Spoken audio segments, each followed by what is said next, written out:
Hello students, आज हम एक नया chapter punctuation and use of capital letter शुरू करने जा रहे हैं, जो हाई स्कूल के लिए विशेष रूप से महत्वपूर्ण है और हाई स्कूल की परीक्षा में पूछा भी जाता है। इसका पार्ट 1 है, यानी शुरुआत किया जा रहा है। पंक्चुएशन है क्या, उसके प्रयोग से क्या लाभ है, न प्रयोग से क्या हानियां हैं और कितने तरह के होते हैं विराम चिन्ह, इन सारी चीजों का अध्ययन इसमें किया जाएगा। पंक्चुएशन लिखने में हम कुछ विराम चिन्हों यानी पॉइंट्स का, स्टॉप्स का या मार्क्स का प्रयोग करते हैं। कारण जब भी हम कुछ लिखते हैं हिंदी में या अंग्रेजी में, तो हम कुछ विराम चिन्हों जैसे पॉइंट्स हुआ, स्टॉप्स हुआ या मार्क का प्रयोग करते हैं। विराम यानी चिन्ह विधि को हम पंक्चुएशन कहते हैं। इस विराम लगाने की विधि को, उनके प्रयोग को विधि को हम इंग्लिश में पंक्चुएशन कहते हैं। उचित विराम चिन्हों के प्रयोग के द्वारा, यानी जब हम उचित विराम चिन्ह का प्रयोग करते हैं तो एक सेंटेंस को दूसरे सेंटेंस से अथवा सेंटेंस के एक भाग को दूसरे भाग से अलग करने के लिए इसका प्रयोग किया जाता है। मतलब जब भी हम कुछ लिखते हैं तो लिखते समय हम कुछ विराम चिन्हों का प्रयोग करते हैं, जैसे पॉइंट्स का प्रयोग करते हैं, स्टॉप्स का प्रयोग करते हैं, मार्क्स का प्रयोग करते हैं। और इस विराम यानी चिन्ह पर प्रयोग को हम पंक्चुएशन कहते हैं। इसके प्रयोग के माध्यम से हम एक वाक्य को दूसरे वाक्य से अलग करते हैं तथा एक वाक्य में एक भाग को दूसरे भाग से भी अलग करते हैं।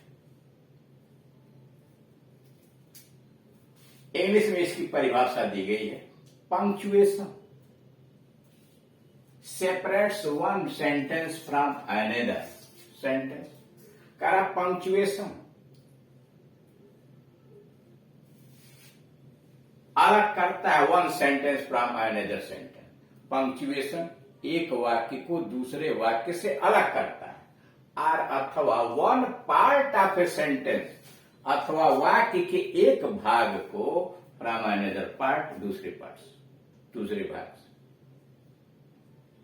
Punctuation separates one sentence from another sentence. जब हम लिखते हैं तो उसमें पंक्चुएशन जो है एक वाक्य को दूसरे वाक्य से अलग करता है। अथवा one part of a sentence from another part, अथवा वाक्य के एक भाग को दूसरे भाग से अलग करता है। बाय मीन्स ऑफ पॉइंट्स, और तरीका क्या होता है? साधन के द्वारा, बाय मीन्स ऑफ पॉइंट, साधन के द्वारा stops, points, stops and marks. और पॉइंट लगा करके, स्टॉप्स लगा करके और मार्क के द्वारा वह वाक्य के एक वाक्य को दूसरे वाक्य से और वाक्य के एक भाग को दूसरे भाग से अलग कर देता है। क्लियर? दूसरा है, यह है नेस्फेल्ड का परिभाषा, डेफिनेशन। दूसरा पंक्चुएशन मीन्स, पंक्चुएशन का मतलब है, अर्थ है, the right use of the stops in sentence. एक वाक्य में स्टॉप्स का सही प्रयोग, राइट यूज, सही प्रयोग ही पंक्चुएशन है। Punctuation means the right use. Punctuation का मतलब है, अर्थ है, सही प्रयोग, right use of stops. Stop का यानी विराम का सही प्रयोग इन ए सेंटेंस। एक वाक्य में विराम चिन्हों के सही प्रयोग को पंक्चुएशन कहते हैं। यह परिभाषा डेविड ग्रीन की।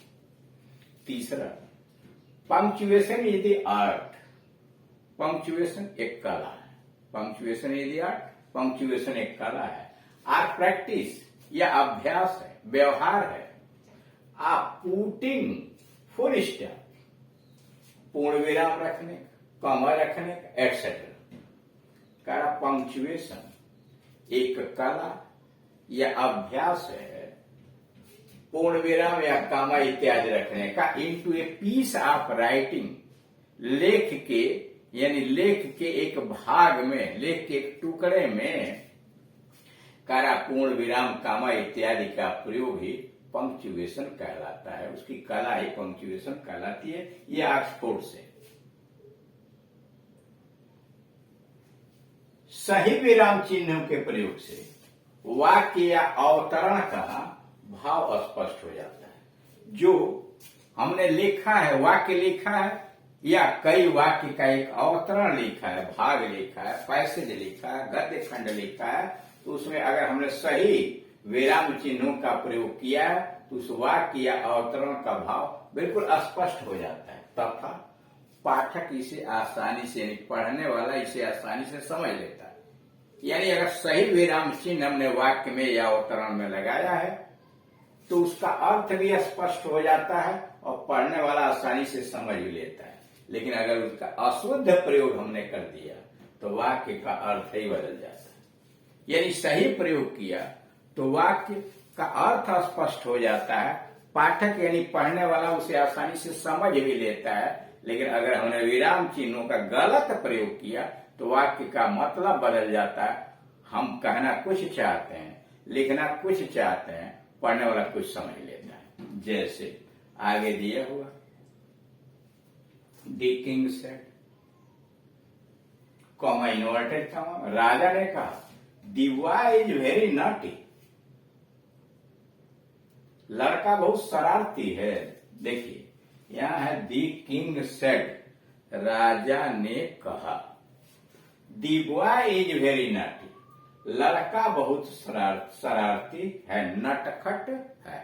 ठीक, यहां आप देख रहे हैं सेड के बाद नीचे कॉमा लगा हुआ और जो बात कहा है राजा ने उसको इन्वर्टेड कॉमा में बंद कर दिया गया है। The boy is very naughty, ये इन्वर्टेड कॉमा बंद है, लास्ट में यहां पूरी शब्द लगा हुआ। यानी इसमें ये विराम चिन्ह लगे, यहां कॉमा लगा, इन्वर्टेड कॉमा लगा हो, चूंकि सेंटेंस असर्टिव है तो फुल स्टॉप लगा। अब जरा वही वाक्य नीचे देखिए, शब्द वही है, शब्द में कोई परिवर्तन नहीं किया गया, लेकिन दी किंग को इन्वर्टेड कॉमा में बंद किया गया। ठीक, उसके नीचे कॉमा लगा दिया गया, बाहर कर दिया गया इन्वर्टेड कॉमा से सेड दी बॉय, लड़के ने कहा, फिर यहां कॉमा लगाया गया, फिर इन्वर्टेड कॉमा शुरू करके लिखा गया इज वेरी नॉटी, है ना। अब इसका मतलब देखिए, दी किंग को इन्वर्टेड कॉमा में आपने बंद किया, सेड दी बॉय को बाहर किया और फिर इन्वर्टेड कॉमा में लिखा इज वेरी नॉटी, बहुत शरारती है। अब इसका अर्थ देखिए, इसका अर्थ होगा लड़के ने कहा राजा बहुत नटखट है, राजा बहुत शरारती है। अब जरा देखिए, इस वाक्य में वाक्य नंबर 1 में भी वही शब्द लिखे गए जो वाक्य नंबर 2 में लिखे गए। दोनों में शब्द उतने ही हैं, उसी क्रम में है, लेकिन ऊपर वाले में जो विराम चिन्ह लगाया गया है उसके अनुसार राजा ने कहा कि लड़का शरारती है, और जब दूसरे तरह से विराम चिन्ह हमने लगाया तो इसमें हो गया लड़के ने कहा राजा शरारती है, अर्थ का अनर्थ हो गया। ठीक, अब जरा यहां आइए देखिए, ए वाले में दी टीचर सेड, अध्यापक ने कहा, दी गर्ल इज टॉकेटिव, लड़की बातूनी है। दी टीचर सेड, वहां कॉमा लगा हुआ, इन्वर्टेड कॉमा शुरू किया गया, दी गर्ल इज टॉकेटिव, लड़की बातूनी है। अब जरा शब्द वही है नीचे, उसमें कोई परिवर्तन नहीं किया गया, लेकिन जरा देखिए इन्वर्टेड कॉमा में लिखा गया दी टीचर, टीचर के इससे यहां से इन्वर्टेड कॉमा शुरू हुआ और यहाँ टीचर के बाद बंद कर दिया गया, नीचे कॉमा का प्रयोग किया गया। सेड दी गर्ल को बाहर कर दिया गया, इन्वर्ट, लड़की ने कहा सेड दी गर्ल को बाहर कर दिया गया, फिर कॉमा लगाया गया, इन्वर्टेड कॉमा शुरू किया गया, इज टॉकेटिव, बातूनी है। अब इसका अर्थ हो गया कि लड़की ने कहा अध्यापक बातूनी है। ऊपर वाले ए में था कि अध्यापक ने कहा लड़की बातूनी है, बी वाले में हो गया लड़की ने कहा अध्यापक बातूनी है। शब्द ए वाले वाक्य में भी वही है, शब्द बी वाले वाक्य में भी वही है, क्रम भी शब्दों का वही है, लेकिन विराम चिन्हों के गलत प्रयोग से वाक्य नंबर बी का पूरा अर्थ ही बदल गया। समझ ना?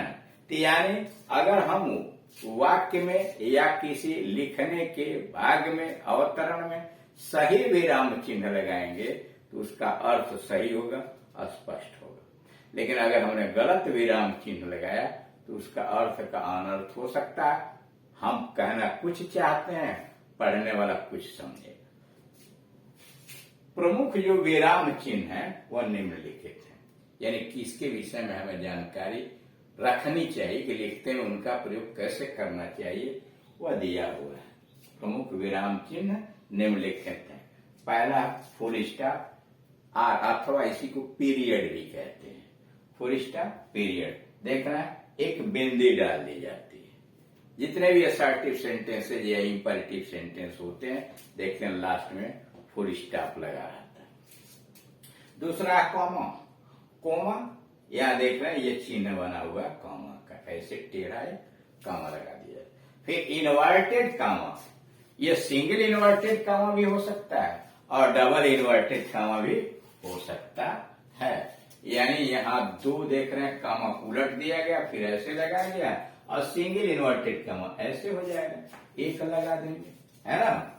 तो अब ये इन्वर्टेड कॉमा और सिंगल इन्वर्टेड कॉमा, और कोटेशन, जैसे कोटेशन अक्सर मान लीजिए सिंगल इन्वर्टेड कॉमा भी रख सकते हैं।